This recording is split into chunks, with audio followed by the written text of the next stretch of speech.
Hi Ainsley, hi Ryland, hi Walker, hi Heath.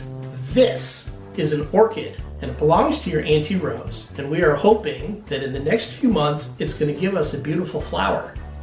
I have a story for you about a young cat who wonders where flowers come from. Let's read the story and find out what happens to him. Splat the Cat, based on the creation of Rob Scotton. Today's episode is Oopsie Daisy. It was almost springtime. The weather was getting warmer, but the sky was still gray and rainy. Splat thought being stuck inside was a waste of a Saturday afternoon. Splat perked up when a sopping wet Seymour scurried into his room. Seymour was carrying a weird-looking seed. "Where did you get that?" asked Splat. Seymour held up the seed and stared at it. Then he shrugged again. "I wonder what kind of seed it is," said Splat. "It could be anything." "Well, there's only one way to solve this mystery. Seymour, let's see if we can make it grow." "I think we need to plant it first," Splat said. "But I've never planted anything before. Do you know how to plant a seed?" Seymour shrugged. "Okay, then let's go to the library to find out," Splat announced. Splat and Seymour walked straight to the library to look for a book about gardening. The only problem was that there was so much information. Splat wanted to grow one seed, not a whole field of corn. After staring at the shelves for a long time, Splat finally asked the librarian. She was happy to help him find the perfect book. The book said the first step was getting a pot and filling it with soil.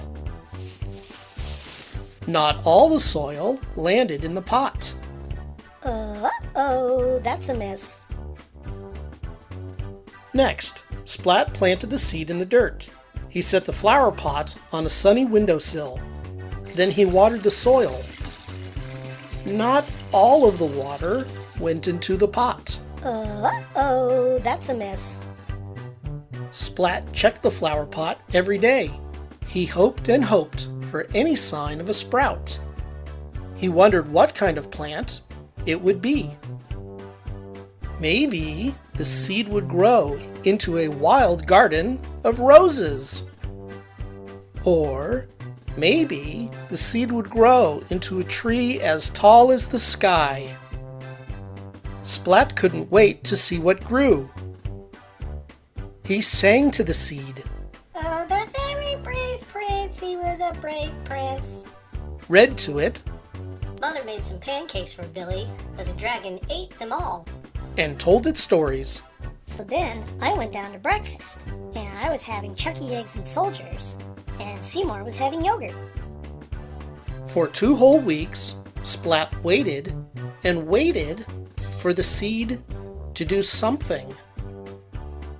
Splat was ready to give up. Maybe the seed would never sprout. Feeling terribly disappointed, he watered the soil one last time, just in case.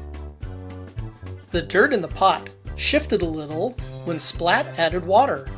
A tiny green sprout sprang up. Splat cheered loudly, Woohoo! but quickly shut his mouth.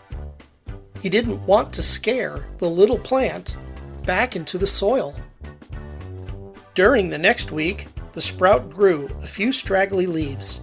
Splat was thrilled when a few days later, a little bud appeared atop the stem. The next day, the bud opened and a bloom blossomed. It wasn't a wild jungle plant, or a many-colored rose, or a tall, tall tree. It was a flower, a little daisy, and Splat knew just who to give it to. "I love it," said Mom. "It's the most special flower ever."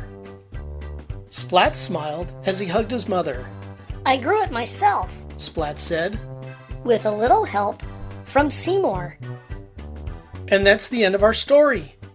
See you next time.